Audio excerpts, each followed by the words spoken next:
that every area of their life that is trusting you for, they will not be disappointed. They will not be frustrated. In the mighty name of Jesus. All of us in the house that we have testimony that we know how to celebrate you, God, Lord, have mercy on us in the mighty name of Jesus. By this time next month, when we are rounding up the month of November, let us have more than enough testimonies. Let every day from now on be full of testimonies. Father, we pray, because the remaining days of this year are for our recovery and restoration. So shall it be. In Jesus' precious name we have prayed. Amen. Amen. Let's celebrate them, please. Hallelujah.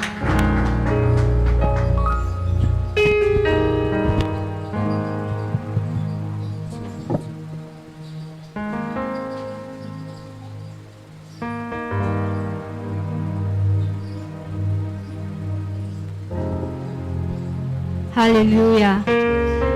Praise the Lord. Amen. Hallelujah.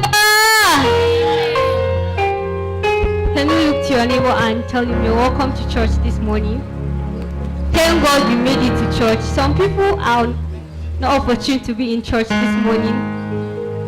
Okay, it's not a new thing what's going on in our country, Nigeria. But we thank God for his faithfulness. And so this morning, we're here to sing a song. The title is We Need a Move. So we are calling on God. Come and make a move in our country, Nigeria. He should bring peace. He should restore us. So as we sing along, it's a simple song you can all learn. Pray that God will bless us all in Jesus' name.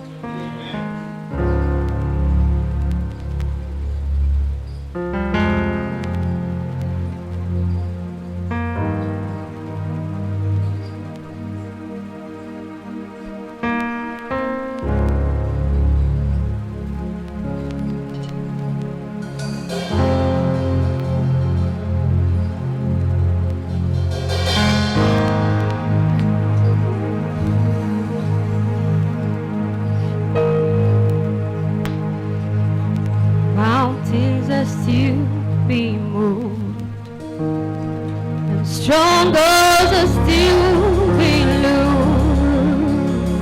'Cause God we believe, and yes we can see the wonders are still what you do.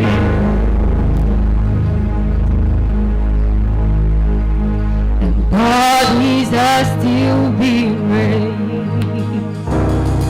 and giants are still being slain. And God we believe, and yes we can see the wonders are still what you do. We are here for you. Come and worship. We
Nigeria is set free in Jesus' name.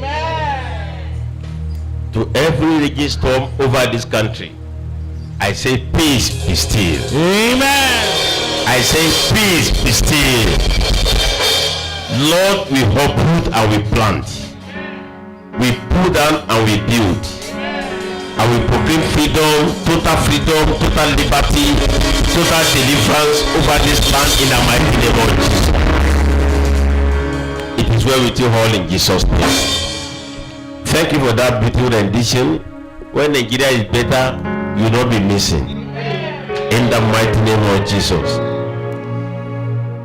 Let's continue pulling it on, pushing it on. We are getting there in Jesus' name.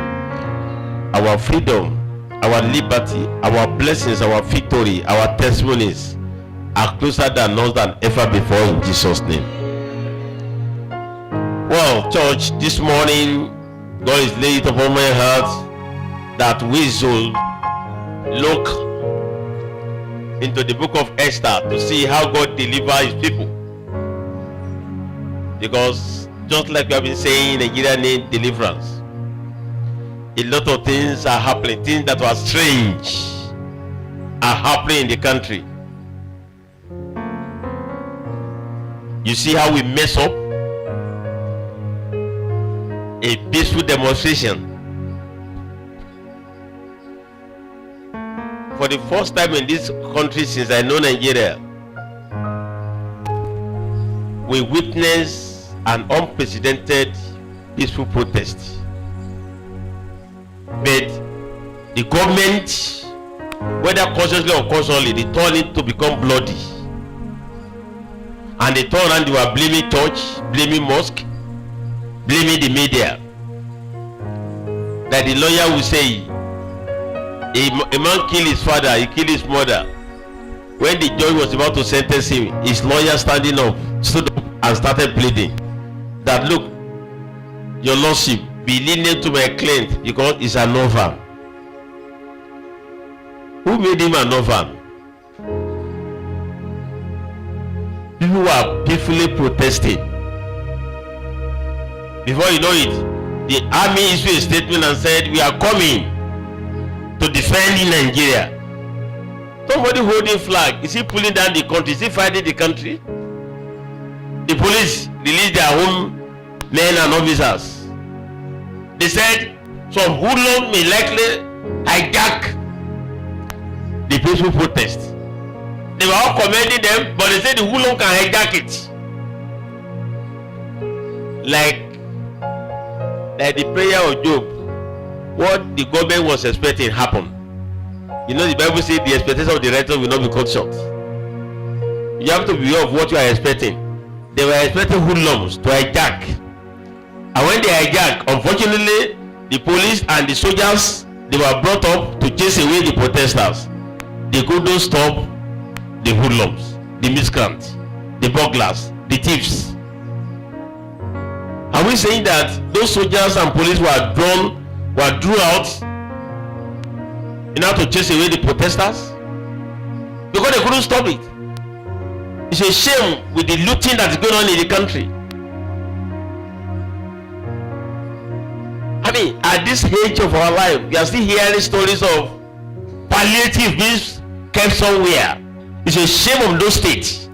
Every state that have palliative in stock, every politician that stockpile palliatives is a rogue.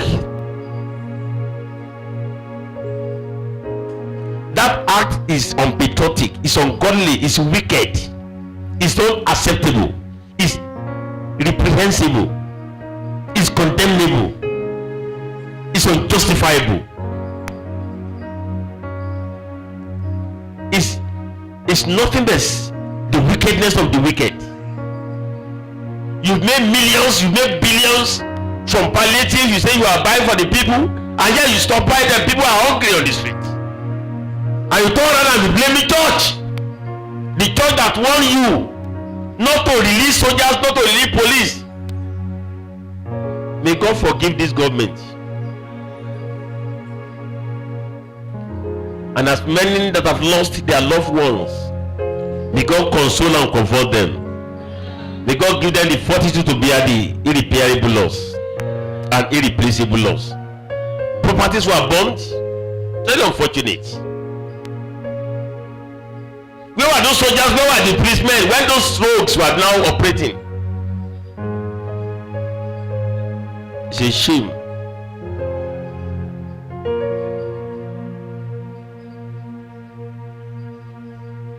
So, brethren, don't let us stop praying for Nigeria. We have no other place than ours. Coincidentally, when President Muhammadu Buhari was our head of state in 1984, he used to say that we have no other country but Nigeria.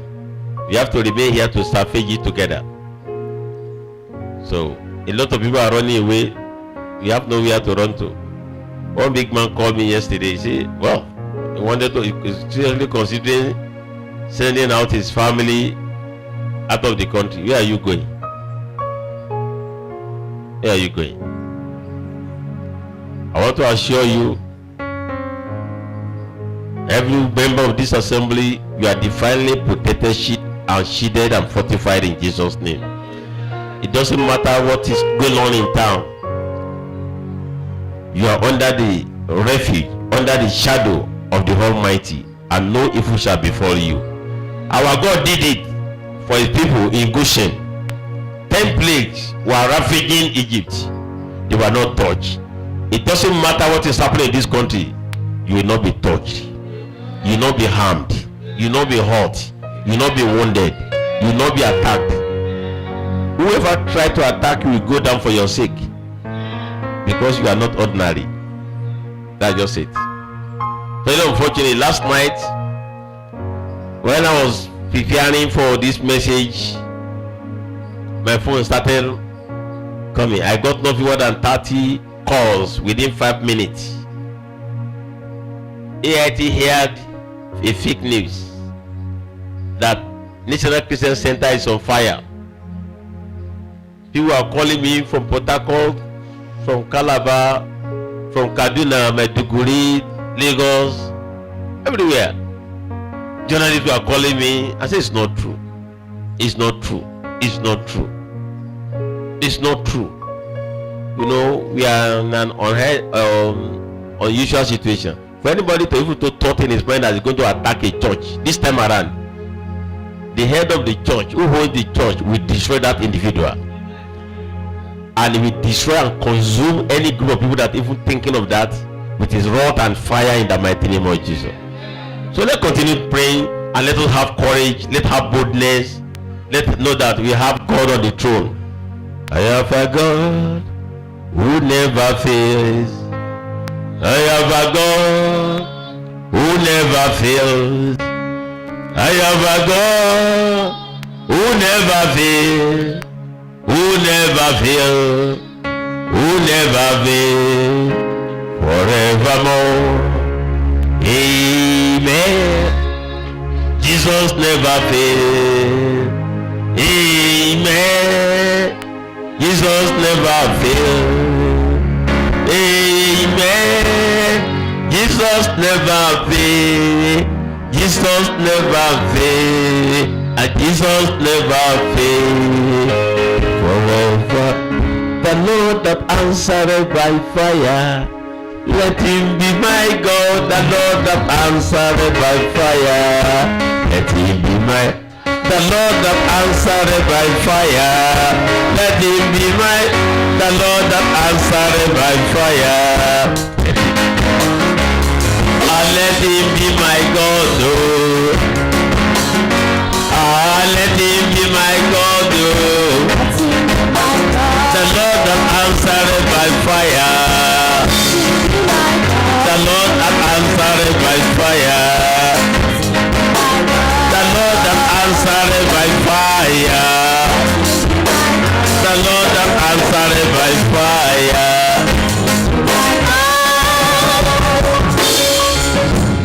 You are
said he got wonderful presents.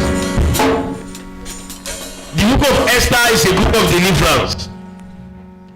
The book of Esther is a book of victory, of the light over darkness. The book of Esther is a book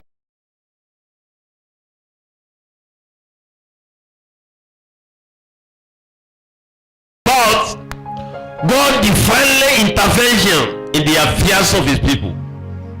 The book of Esther is a book that talks about how God delivers his own. The book of Esther is a book of God at work. Some people believe that when the Bible says on the seventh day God rested, they thought God is still resting. No, it's at work. I'm a living proof. Jesus Christ said, I walk, itato, even my Father walks. So, fear not. One of my boys, when he heard that there was a crisis like that, he became a big man overnight. Uba brought him from town to the house. And guess how much? 5,500 naira. 5,003. The journey of 400 naira. Can you imagine crisis? The devil is a bastard. The last time I checked, the devil is under my foot. Anytime I wanted to talk to the devil, I just lift up my feet. I will just say, devil, keep quiet. No, fear not. So, this message is timely. The people of Israel, they were in bondage. They are in the land of captivity. I told you last Sunday, I said there's a difference between slavery and house help. A slave and house help, they are not the same thing. House help, if you're in a wicked house, you may eat your food bad quality or late. There's nobody who think of slaves what to eat. Slave has no right. One person was preaching. He said even a slave has no right over his wife. The master can say, send your wife to me, I need her for the work tonight. Say, yes sir. It's a pity that in Africa, many countries, their citizens are now being treated like slaves. And that will end this year in the mighty name of Jesus. Very, very unfortunate. So, in Susa, in Persia, when King Xerxes, some version of the Bible call it Ahasuerus, was the king. The story began with big feasts being organized by the king. He invited his friends all over the world to come and see the glory of his kingdom. And they were all there. And he asked his wife, beautiful queen, Vashti, to come and show her beauty to his guests.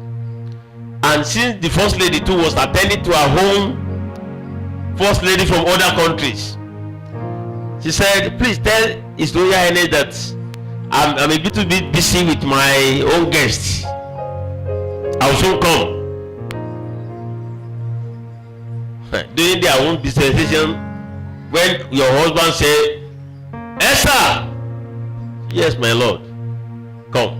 No matter what you are doing. In fact, if you are about to drop a roll of palerium to your mouth, it will not enter the mouth, it goes back to the plate and go attend. If you use the contemporary word to look at that story, you'll be thinking that this is not realistic.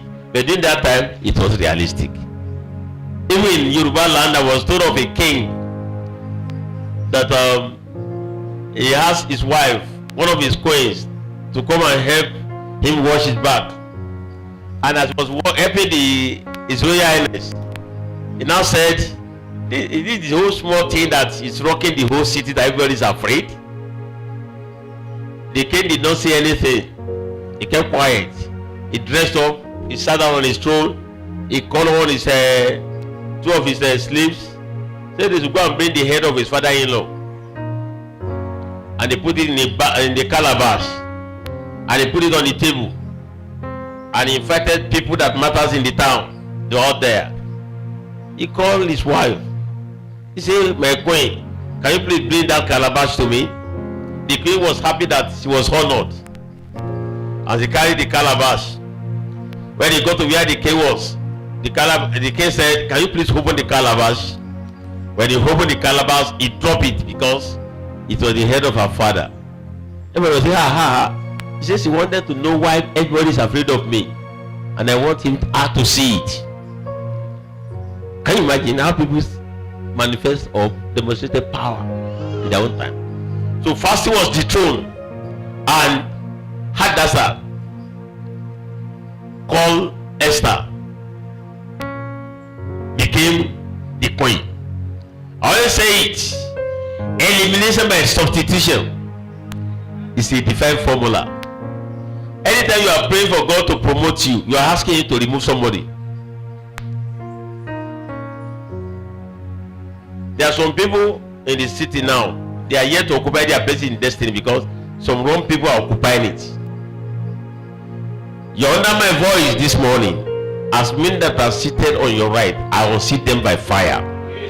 In the mighty name of Jesus.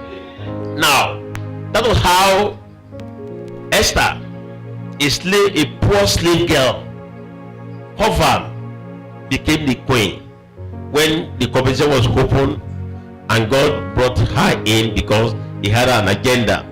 He had a role. He had a role for her to play in the unfolding event that was still ahead. You know, there's nothing, no crisis that will ever happen that caught God unaware. He was there. He knew what will happen in the next 100 years.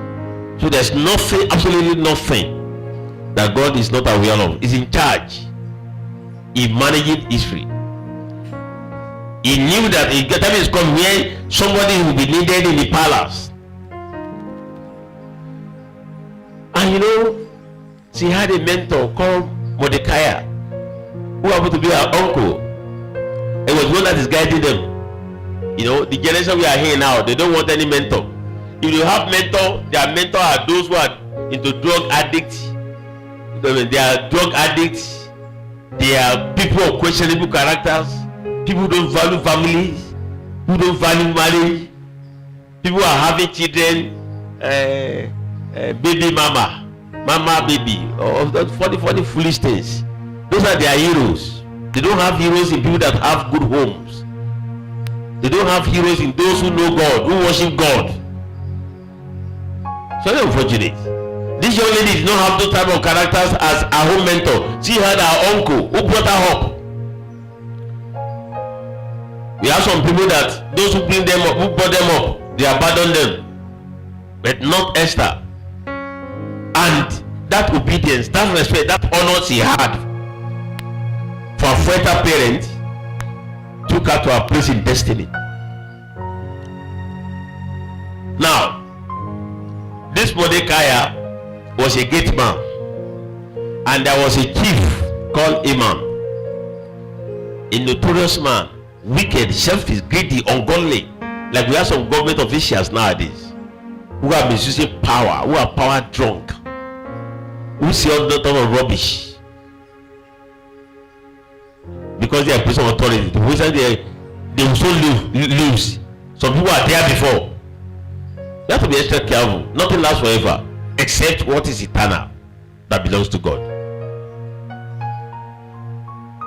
Anytime ever enter into the palace, everybody at the gate bow in worship. But Mordecai knew that as a Jew, the only person he could bow down to is who? God. I won't bow down to this man. I will not dishonor him. I will not disrespect him, but I will not bow down in worship. And the man was not happy. Instead of him assuming that for the better of argument, what Mordecai did was wrong, instead of sanctioning him, said, which race? This is one of those slaves. Okay. Then I will make sure that all his race is wiped out. Can you imagine? Because of an individual. I want to destroy the whole race. And you know, most of the evil things our leaders are doing, either as governors or president or ministers, it was because of bad advisors. This chief, because he was very close to the king. Oh, the Bible is. There's no book you can compare with Bible. There's none that is happening in Nigeria, in America, or Britain, or anywhere in the world that this Bible is silent on. So if you see a leader misbehaving with his power, it's in the Bible. If you see a president or a governor who is being misadvised, it's in the Bible. I wish our leader could be reading the Bible to know how those leaders, those kings ended up, so that they would not follow that step.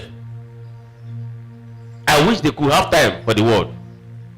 Even the so-called pastors in the council of power, when they get there, they think enter to their head, they forget the Bible. Haman said, I'm going to wipe out the whole Jewish race. Anybody planning to wipe you out, my God will deal with him. Amen. Anybody who is planning your death, you will be there at his own funeral. Amen. In the mighty name of Jesus. You know, I was really blessed. Even this morning I was still going through it. I was just enjoying God. Oh God. You know, long story short, Haman planned that Mordecai will be hung on a tree. So he planted a gallows. Unfortunately for him, I love this story. You know, we have two books in the Bible that were dedicated by women to women. Esther and Ruth. The two books are powerful. Very powerful. Anyway, one of the uniqueness of this book of Esther is that the name of God was not mentioned at all. Because that was when a Jew cannot say God. You can't call the name God. The name is just too exalted to be called. But we know that God was the architect, was the master puppeteer, was behind the scene, calling the shots. Some of us, God is working for us, but because we don't see him, we don't know that he's doing something. Very soon, you will give testimonies. In the mighty name of Jesus. You know, two people, Bigtai and what is the other guy? They were planning to kill the king. And Mordecai heard of the plot and he reported it. They were arrested. They were killed. But one night, the king couldn't sleep. There's somebody under my voice. Your helper will not sleep until he recognizes you. Until he delivered your blessing in his hand. In the name of Jesus. When the king couldn't sleep, bring me the book of history, the records. We started going through the diary. It's good to have diaries. I wish I can talk more on diaries. You know? You now realize that somebody helped to disclose, to uncover the coup against the king. He now said, have you done anything for him? He said, no. Wow. As he was thinking, what are you going to do for that person? Then he heard a footstep in the courtyard. It was Haman. He said, come in. Say, my chief. Yes, your Royal Highness. What do you think I could do for somebody that have done so much for me and I wanted to appreciate him? The man so selfish, so greedy and wicked. Say, who could the king wanted to honor other than me, Haman, a beloved chief? He said, your Royal Highness, give you one of your horses, the one you usually use for official occasion, and ask one of your chiefs to be going ahead of him and be shouting, this is how God honored the king honored the one he loves. The king said, Haman, do that fast. What you just asked me, go and do that for Mordecai and the Jews, because he was the one that helped me to escape death. What? Somebody that he has already planned how to kill, and he has no choice. During that time, no matter the rule, that's one of the absurdity of their laws. When they came made a law or rule, whether it's good or bad, It cannot be reversed. Though you study history or Bible in your secondary school, you know about medicine and partials. You can't reverse the law. So he has to do it. He took Mordecai and it down. Very soon, your enemy will do that to you. Anybody who hates you, who say you will not get to your place in destiny, it will go the way of Haman in your life in the mighty name of Jesus. So, I love this story very well. I love it. I love this story. I really pity you guys today. Maybe by 2 or 3 o'clock we'll leave the church today. Now, as they were going, everybody was saying, when Haman returned home, he was so sad. Of course, yes. And he got to his wife house. What really happened? He told them the story. The woman won. I don't know how many first lady will hear this story. What advice are you giving to your husband? Either as the president or as governors, or as ministers, or chairman of local government. What advice are you giving to your husband? The woman said, hey, my darling husband, if the man you wanted to kill is the one that the king now loves, stop the project. Stop that exercise. Then you know what? Some people, when they are power drunk, I was in college of power before, I know. When they are power drunk, they don't want to listen to anybody. They believe that they are gods, not knowing that there is only one God. And the one that God cannot tame, that God cannot discipline, that God cannot sanction, that God cannot remove from office, that person is not yet born.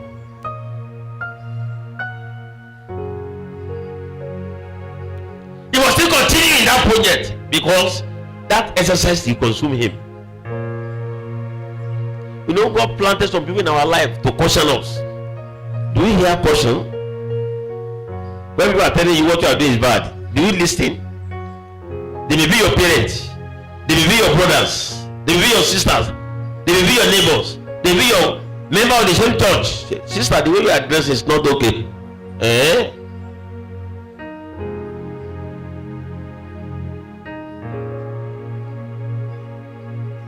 Be attentive. Most of the time they always say, God, lead me aright. I want to hear your voice. God has some people around you who speak to you. Do you listen? Some people you have made up your mind, this is the person I want to marry. And some people around you say, hey, this man, that guy is very dangerous. But because he's giving you free money, he's very caring. By the time you know the true picture, it's too late. You wanted to marry that lady. Oh, because it's beautiful. Fine. And people are saying, hey, that girl, if you marry her, you marry Jezebel. God forbid bad thing. Okay. By the time you see the reality, you'll be thinking that it was the enemy, not enemy. It is you, your foolishness, your failure to listen to the voice of reason around you. So let's be listening. That's why I don't like people who don't like taking to correction. I don't like them at all. I don't like people who are being corrected and they frown at correction. I don't celebrate them. I don't clap for them. It doesn't matter who they are in my life. Because people are around us to build us up. God bring people around us.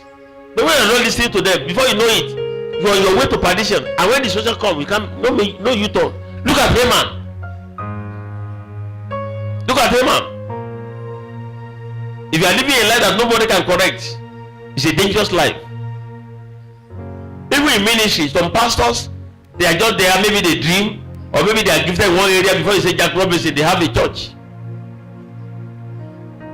And nobody can call them to order. They can do a manner of things in the church. Ever they always expose themselves to global ridicule. Be sensitive to leading. People can correct you. I know my age. I know the role I'm playing in the church of God. Yet I take to corrections.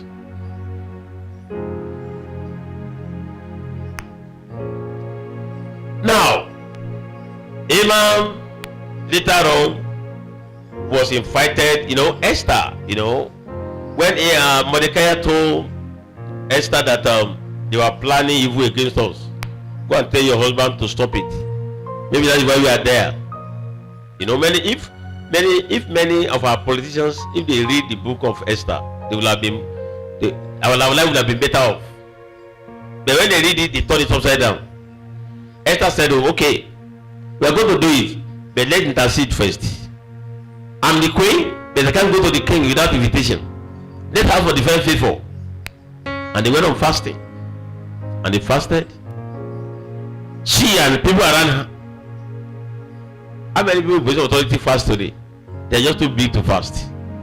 That's why they are misbehaving. When did they hear from God? Now, the king now has Esther. When do you want me? What do you want from me? The woman said, I want to have a dinner with you. And with Haman. At that dinner, I will tell you what I wanted. They got to the dinner. They were eating that meat. My queen, what do you want from me? He said, I will tell you. Let's have another dinner. You know, you need to, you know, there are sometimes you need to keep quiet. Those of you, you know, you are going up. If you are working with with some leaders, with some bosses, you need to watch their body language. You need to watch their mood. There's something you may ask, and your guy will say no. And the time will come when you have the same thing, you say yes. I was working with somebody. I need his favor on something. I heard that there. Yes, Barry, what do you want? I said, I want to know, be sure that you are in the office. You want to confirm that I'm in the office. I did not say anything. He said, okay, I'm in the office. I said, thank you. I know that mood, if I raise the issue, is zero. That's why it's good to be led by the Spirit. You know, the Bible tells me that as men that are led by the Spirit, are sons of God. Allah is going to lead you.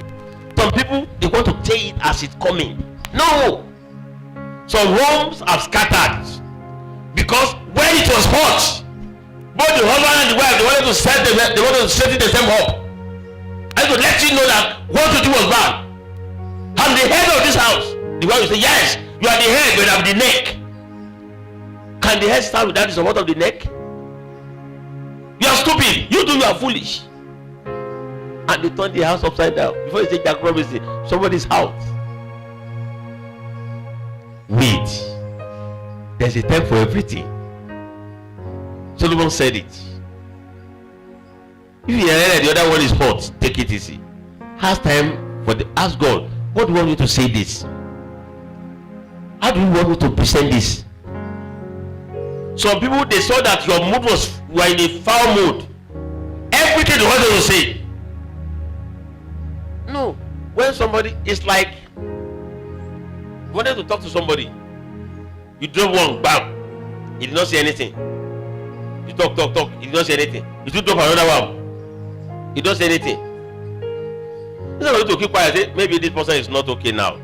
Let me keep quiet. Are you not the one I'm talking to? Are you deaf? You will know why he's deaf or not. By the time you reply, you will regret.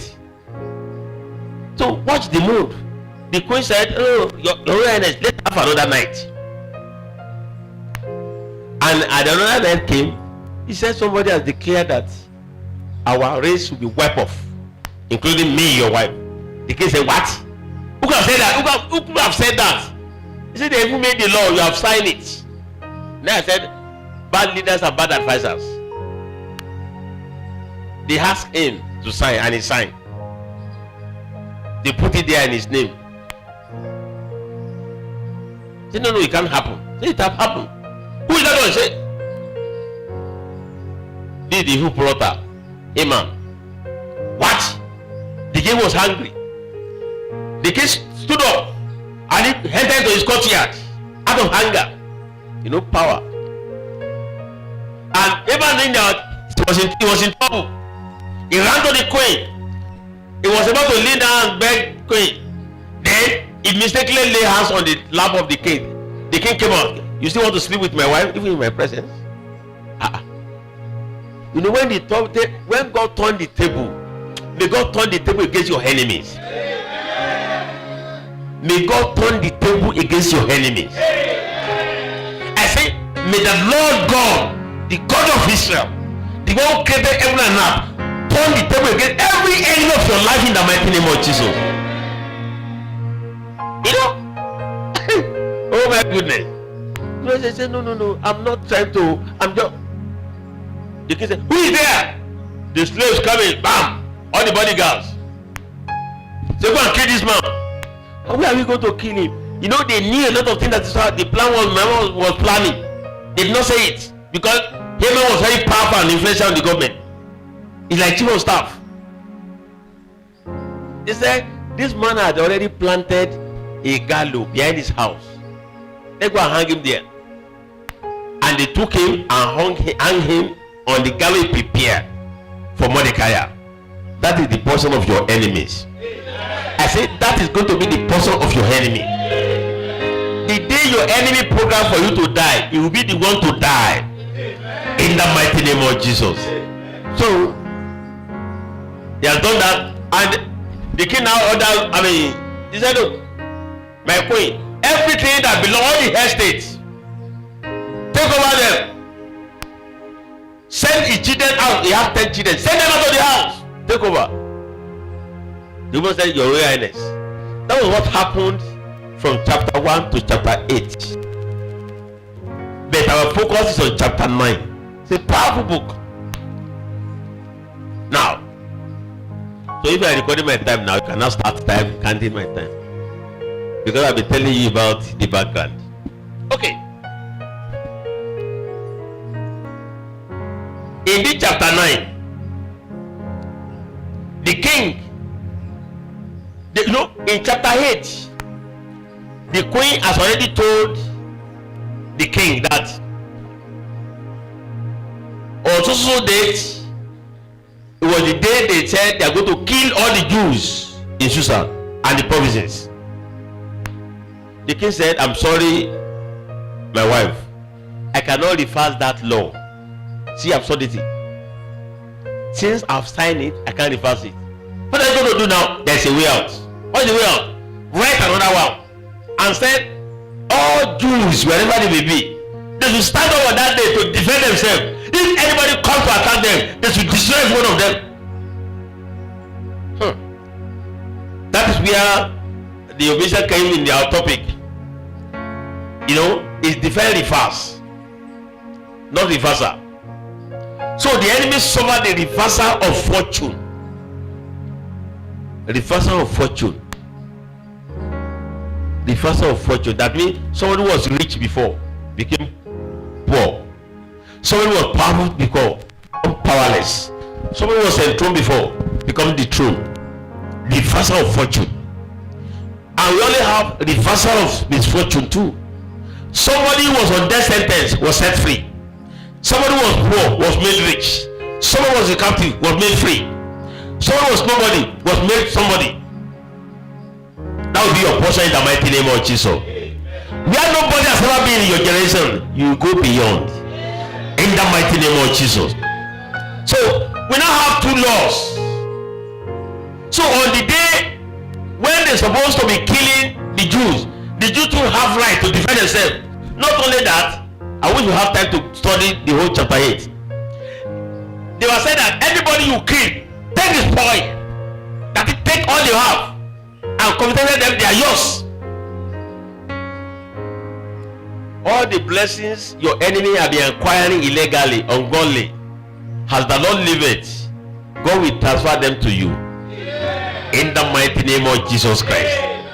I say, my God will transfer their wealth unto you. In the name of Jesus. So, because now Mordecai had taken over, has replaced Haman. So it's now become powerful. He was one that not sending message. He's now the chief of staff in the palace. So even in the provinces, everybody was afraid of Jews. Because the fear of Mordecai befell them. Your fear will be upon your enemy in the name of Jesus. Your fear will be upon every enemy of your destiny in the mighty name of Jesus. So on that day, the Jews will now go out in groups. Nobody cared to touch them. Meanwhile, the generations of Haman, they wanted to fight, and they killed them in thousands. So in the evening, the king went to the queen again. my queen, my wife, my deputy wife, are you okay now? Look at the number of people that were killed. The woman said 5,000 is too small. I wanted to still do it tomorrow. The king said, go ahead and let them do it. They went. You know, one thing I noticed about this Jews was that they did not do the property of people they killed. You know, in war, you don't kill children, you don't kill women.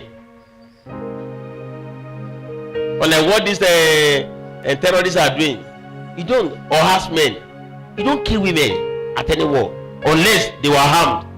It was under Jonathan that female soldiers are not being recruited to go and fight. Before Jonathan, it was known. If a woman is a soldier or maybe military, or any of the military, either Air Force, Naval, their role is in the office, not on the battlefield. So God said, the king said, they should, all those the king, the land, all their blessing belong to them, but they did not touch. Why? They knew that the God that enriched them. They are not an opportunist like we have in Nigeria today now. Look at how they are burgling people's houses. Like I said on Facebook yesterday, there are some people who are not in position of authority today that if they get there, their home will be worse than the one people that they are complaining against. If not, if you say it is hunger that pushes you to go and burgle where they stockpile the palliative, do you see what some people are carrying? In Osogbo, one bus was even loaded. I was told that somebody went to pick, he has gotten about 3 bags of rice. So he has laid one on Okada. He said, Okada, I'm coming. To take another one, Okada has gone. Father, I thank you. This is my own blessing. You know, the recovered loot, or the loot is being relooted. So a looter continua. You know, can you imagine?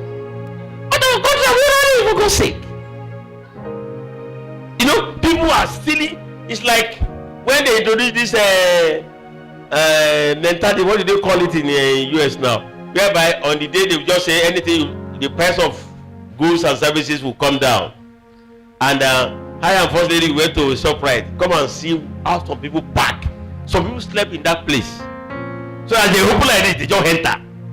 Come and see some people pack as things that feel of that place and now start on it. Can you imagine? We saw it at ShopRite here. That's it's not only our leaders that are greedy, that are wicked, that are ungodly. Even among the rude. May God deliver us. I said, may God deliver us. But these people, they did not touch anything. They just kill their enemies and let them. They let their children eat them. So when you have a way to deal with your enemy, don't use your whole force. You can tender justice with mercy. Look at David. He has what is there? Are you saying there's nobody that survived in the family of Saul?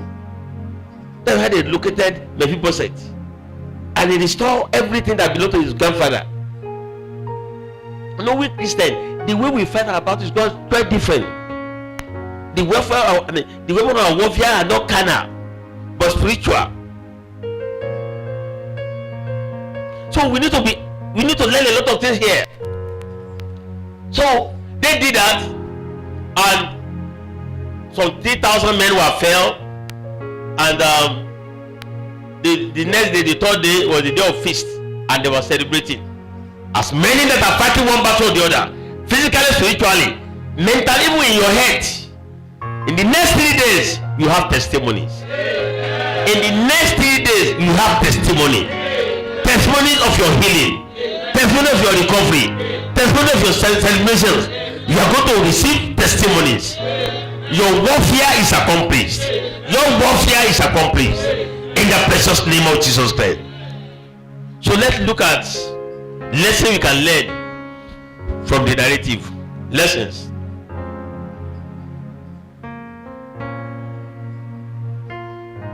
Number 1, God uses ordinary people or weapon to do extraordinary things. God uses ordinary people or things to do extraordinary things. extraordinary exploits. So if you have a problem, just ask God. How he's going to solve it is not your problem. Just tell him, I need your intervention in this area. Then leave the rest. Don't help God. You can't help him. Abraham tried to help God and he gave out to a terrorist. Don't help God. Number 2. Character is superior to physical beauty. Character is superior to physical beauty. When it comes to this one of taking care of our body, I think our sisters and our mothers, they are number 1. They are super. The whole world is the telecommunication has reduced the whole world into a global village.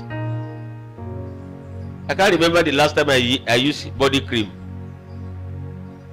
I can't remember. I will buy it, it will be on the table. But even if there is heat, first day we still use cream. Me, I only look at cream as it only add more to my sweat. I sweat. Even if I'm heating, I will be sweating. Some of our sisters, by the time they make up, even when they greet you, you can't recognize them because of the foundation and the block and the cement they put on the face. I'm a trained dramatist. I'm a trained makeup artist. What they call makeup is the defect on your face. Make it up where you have defect. So do you all have defect on our face that we are struggling? Some people can make up for 1 hour or 2 hours. I call somebody, you are going to somewhere for Cannes. I say, ma, are you up? He said, yes. I said, how long will it take you? He said, my brother, I have not taken my bath. Oh. I said, this is 9 o'clock. I said, will you be through by 11? Say maybe to 1. I said, what are you going to be doing? He said, I need to dress up now.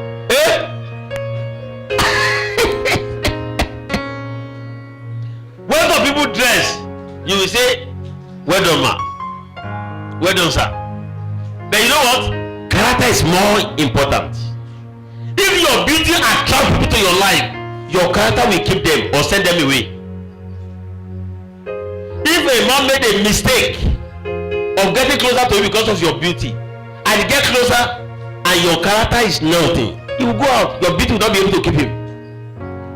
So you need more you need more than beauty to sustain a relationship. So women, you may be wearing designer suits, designer everything. If you don't have designer character, you are in trouble. If you are handsome, you are speaking Queen English, and you don't have character, if you get the job, they throw you out. Somebody was talking to me last night, even till today. I don't want to say it on here. Your company made a mistake. So you to say you are sorry.